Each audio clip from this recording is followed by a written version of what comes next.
Good day. Time reveals a lot. In America these days, there's discussion about revelations being made by the head of the intelligence agencies in America, Tulsi Gabbard. She has revealed that there was a concerted coup against Donald Trump in his first presidency, before the elections and even after the elections. That coup was a plan to pin President Trump, then a candidate, as having colluded with the Russians.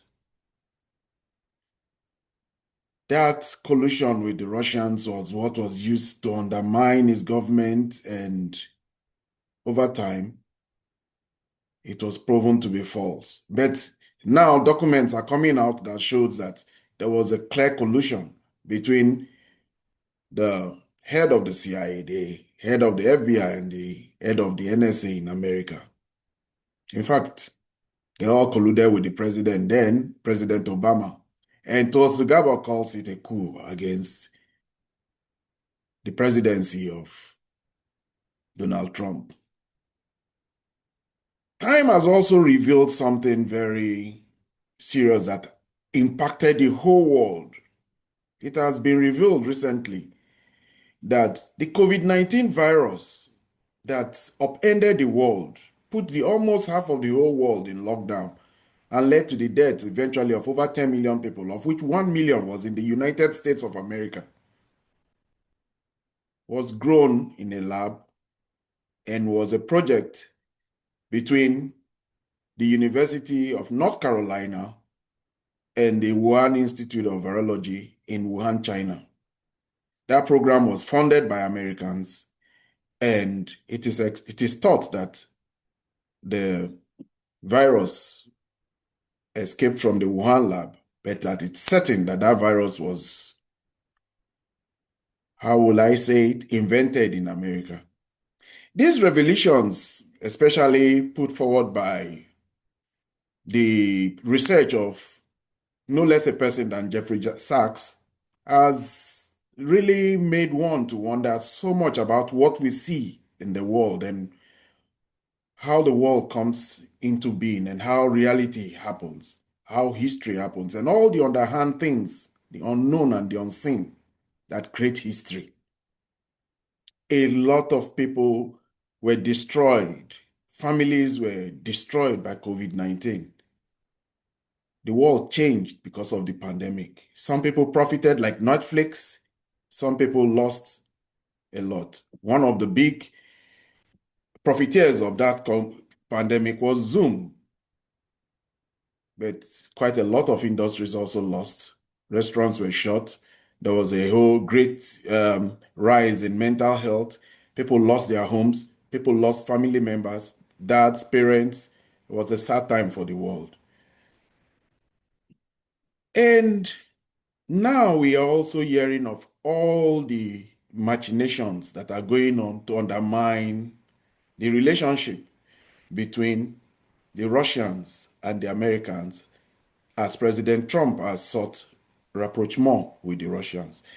The sin of President Trump in his first term was that he had said that it doesn't make any sense that America should continue to be at odds with Russia, and that if he became president, he will reach out to Russia. They didn't want that to happen. A lot of interest, especially in Britain and in Europe, didn't want that to happen. And quite a lot of people also in America didn't want it to happen. They call them the deep state. President Trump is in his second term, iteration as president again, has sought to create better relationship with Russia, especially as it has emerged that the whole Russia Gate thing was a fabrication of the intelligence agency in America. He knows that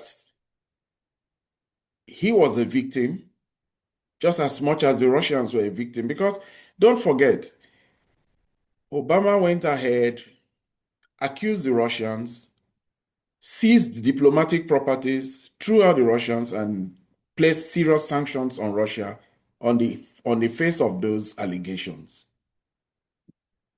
There is a big interest group in the world that seems to want to continue to make the Russians the boogeyman of the world, at least the Western world. And it is for this reason that one of the most visible faces in Russian politics now, Maria Zakharova, a spokesman for the Ministry of Finance, has come to say that Russophobia is causing debt and that it should be looked at as a situation where they should have an international Russophobia day, because the rhetoric of the Russophobes all over the world, the people who hate Russia with such intent, is leading to so much debt and is leading to so much conflict as has led to the Ukrainian war. Good day and welcome to my channel. My name is Ebima Amungo and this is Ebima Amungo's perspective on global affairs. If you're new to this channel, please subscribe. If you have any comments regarding the ideas I express, please put them in the comment section. And the least you can do is to like and share. Maria Zakharova said that there should be an international day against Russophobia because she believes that this ideology is practically killing people. We know a little bit about Maria Zakharova because she is the spokesperson of the Ministry of Finance and Ministry of Foreign Ministry in Russia. And because as spokesperson of the Foreign Ministry, a lot of things come to her desk and she puts clarification on them, especially when Sergei Lavrov, the long-term foreign minister, is not available. Russophobia in the West is so strong now that the media, the newspapers, the teachings in schools, the think tanks, there is a whole stack of every institutions that put out propaganda against the Russians. In the eyes of many people in Britain, in America, in Germany, and even in benign countries, where I say they are benign, they usually are known to be not too strong in terms, like Switzerland. In the eyes of all these people now, the Russians are the bad people of the world. Russophobia is so strong now in the world that there is no point you open even in the movies these days, there's a bad human being in the movie, the bad characters are usually Russians. How did this come to be? I have a simple explanation from my own little view of history. The Russians particularly have been a very hardy and hard bunch over time. Through the great stars like Peter the Great, but before him, Ivan the Great, and then Ivan the Terrible, Alexander the First, and Alexander the Third, all these great stars who expanded Russia, Catherine the Great. They have used their technology, their know-how, and expanded eastwards to now have the greatest country, the largest country in the world. But it is what they have also done repeatedly in culture, in literature, in music, and everybody knows what they do in science, mathematics. We should not forget that the Russians were the first to go to the outer space with Sputnik. And they continue to output things. For over 20 years, America could not get to space without the Russian Soyuz spacecrafts. They could not. It was until Elon Musk came up with his space crew and his Falcon 9 that Americans could go to moon. Because after they retired their space program, the one that used to fly like go into space and then come back like a plane. They had no, they had nothing to go to space with. So going to the International Space Station always was they had to pay money to the Russians. I think it was $20 million a seat, I think. So the Russians are not people who are as backward as they have been made to look because they gave the world Tchaikovsky. They gave the world so many great mathematicians, literary figures. And it is for that reason that even Robert Kennedy says he does not understand why people look down on the Russians the way they do in the West. It is totally disrespectful. Nobody builds nuclear weapons like the Russians. Nobody builds missile systems like the Russians.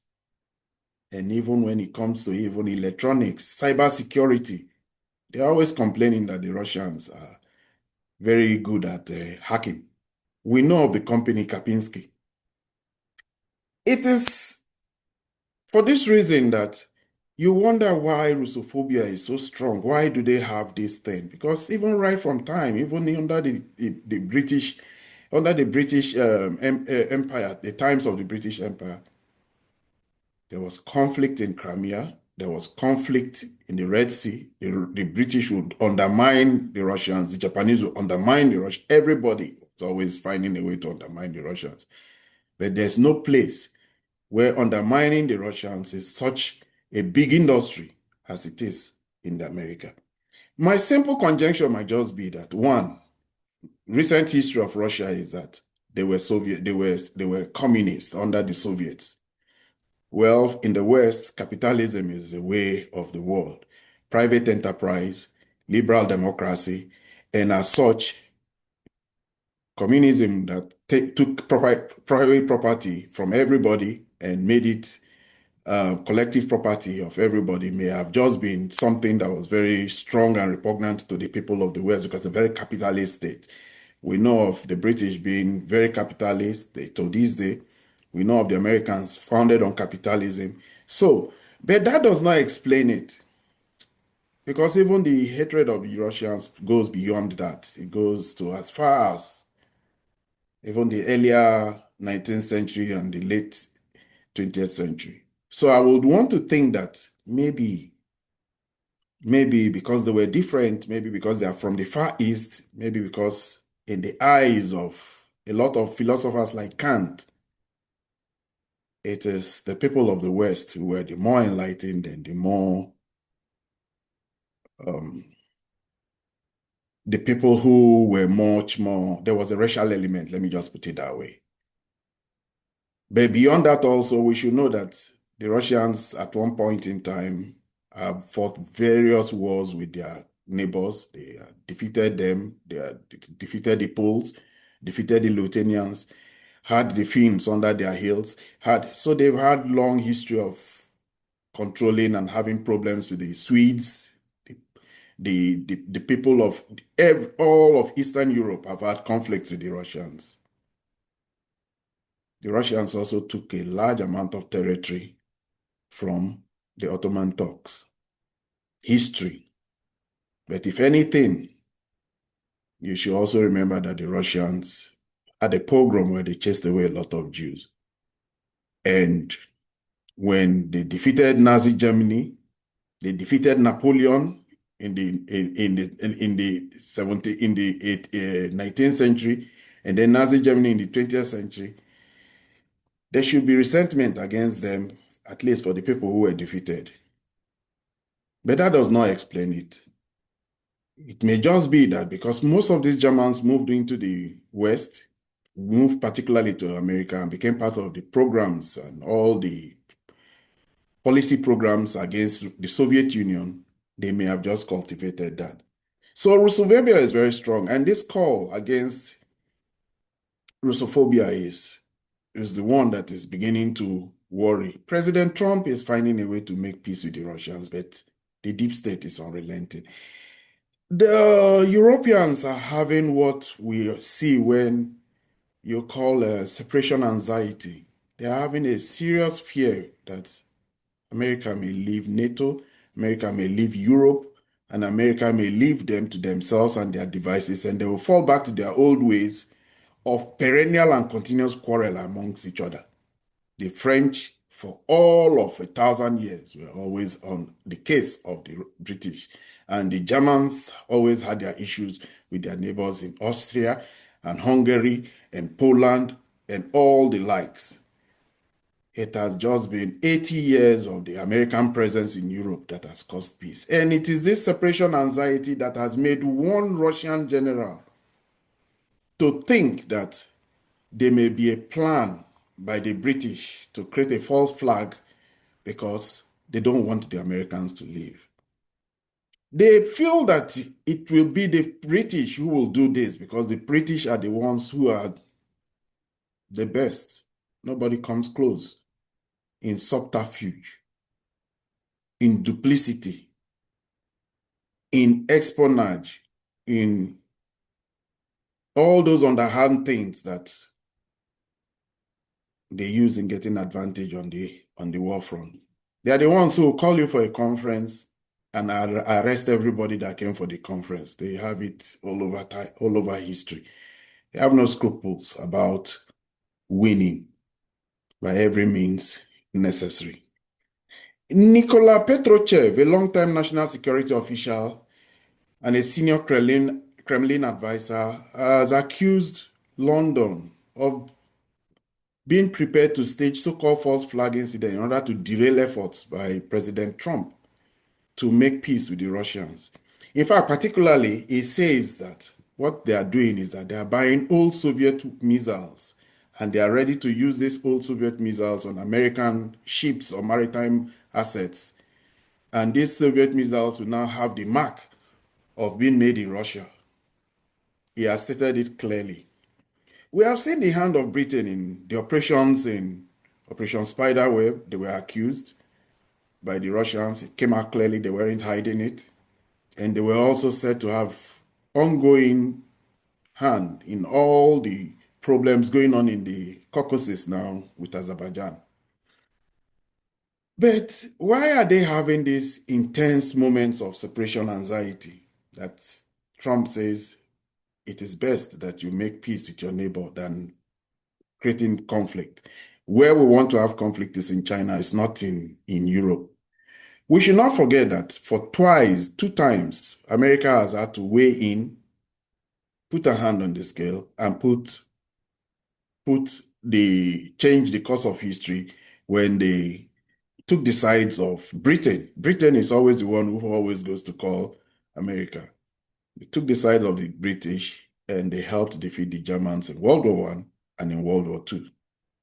They put a hard task on the Germans in World War I, and it took the intervention of the Americans to stop the British from seeking vengeance on the Germans for what they did in World War II.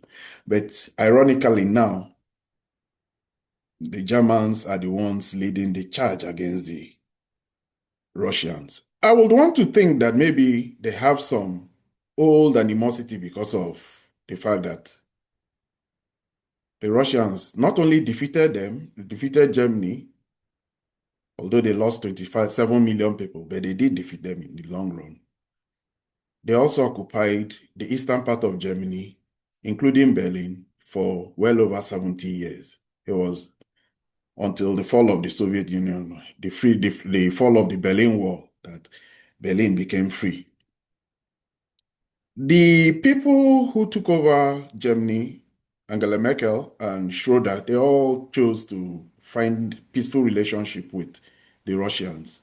But this new breed, led by Ursula von der Leyen and now Friedrich Merz, seem to have their animosity against the Russians brimming over, and to the point where they want to increase military spending. They have talking about increasing conscription. They are talking about having their own military industrial complex reactivated and energized. Rheinmetall is being funded so that they can start building more weaponry for the Germans. But the growth of the Germans in a military reality is one that is always frightening to Poland, particularly, to Czech Republic, to all the countries around Germany. And it is for this reason now that they are having separation anxiety. If you have a dog, you will know what separation anxiety is. Separation anxiety is when you want to go out and the dog is just worried and confused and restless and is making noises. It is just that the reality that Donald Trump wants to leave Europe.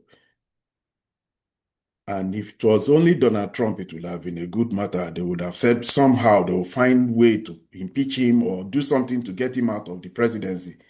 But J.D. Vance, as vice president, is even worse. For him, as far as it's concerned, the Europeans are freeloaders. And the Europeans now find themselves that maybe they are better off with Donald Trump and they can just ride him through and continue to try and impress upon him. They have other points of influence. After all, Donald Trump is in Scotland now. He has Scottish roots. He has relationship with the United Kingdom. He still believes in the special arrangement between the United Kingdom and America. And he has an invitation to visit the king, and it's expected that he will be received there. He likes the whole pageantry that goes with the royal activities in the UK. So at least the British will feel that they still have Donald Trump. It is also them, the British, who are the first to get the Americans to agree to a trade deal with them. So they will still be feeling that they can influence Donald Trump. But J.D. Vance is another matter altogether. It's a new reality that came out of nowhere and probably had not been cultivated or studied or undermined by all the intelligence agencies that usually do long-term cultivation of the people who end up being presidents in America or even presidents everywhere in the world. Usually it's a long-term period of cultivation. So this is the reality we find now. And particularly for Europe, they're in a very bad place. Recently, Ursula von der Leyen, I prefer just calling her that, but von der Leyen led a team of the European Commission and to visit China. They met with Xi Jinping, and theirs was a meeting where they were calling for temperance and balance in trade relations between China and the EU. The body language has changed. 20 years ago, even I dare say 10 years ago, the relationship would have been one that the Europeans would have been putting it to the Chinese. You have to do this and you have to do that. But this time, the body language has changed. The Chinese are now leading in innovation, in manufacturing, and they hold quite a lot of aces in trade and export. So, and when it comes to military advancement, space, innovation in the digital economy, there are only two players, China and America. The only difference might just be scale. But if it comes to some technological know-how like high-speed trains, modern nuclear reactors, solar power, leave it to the Chinese. But maybe when it comes to software and computers, then the Americans still have an advantage. But it is just those two countries that are playing in that domain. The others in Europe either use Facebook, Amazon, or they just use American technology. They don't probably have access to Chinese technology yet. But for the whole part of the world, it's the Chinese that sell technology to them. Even now, we even hear that DeepSeek is now the preferred AI option for a vast majority of the world. The Chinese have put their own AI models, Gwen, DeepSeek, Baidu's on all of them, that owned by Alibaba, by Baidu, by Tencent. They are all open source. And it is because they are open source that the whole world has access to the chat box that have been closed up in America under subscription models like ChatGPT and Grok by XAI. It's just the Chinese that have liberalized and democratized technology for the other parts of the world. Either that, the Europeans are not in the game. They are just not. There's no European software that is leading in the world. Yesterday, I mentioned about how the Ukrainian British guy, American British Ukrainian is multiple, just leads with OnlyFans. That's what we know, and Bet 360. But when it comes to things like Alibaba, it comes to Shein, it comes to all the digital economies in the world now, Amazon, things that have impact in the world, it's just between America and China, and England and the Europeans are just out of it. So the way the Europeans were received in China was much different. They were much more humble and they were more conciliatory in their discussions with the Chinese president. And even though they complained about what the role China has played in supporting or finding a pathway, or helping Russia find a pathway to survive despite all their actions, they dare not bring it up to the Chinese president. They just came there, talked about trade, and quietly frittered away. It was very unceremonious. It was very, very unceremonious. Those days of grandstanding and grand talking in Davos and in all the forums of the world where they have a big voice are over. The Europeans are suffering from, they are lost. They don't really know where they are. They have their Russophobia. It is strong in there, but the Russians are not relenting in moving forward in Ukraine, advancing their economy, growing their manufacturing, and growing their military industrial complex. There just doesn't seem to be any break for the Europeans at this point in time. But one thing we know, as Maria Zakharova has said, Russophobia is causing a lot of deaths. She compared it to Nazism. She feels that this kind of hatred can lead to other things. And I agree with her completely.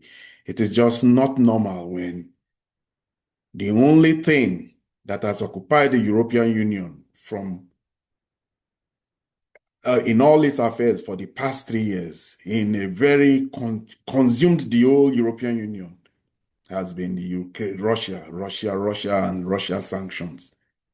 It has left President Viktor Orban exasperated, feature of Slovakia exasperated. They are just tired of it. Even the Austrians, the Czechs too, but for them, they are not as vocal as the Hungarians and the Slovaks.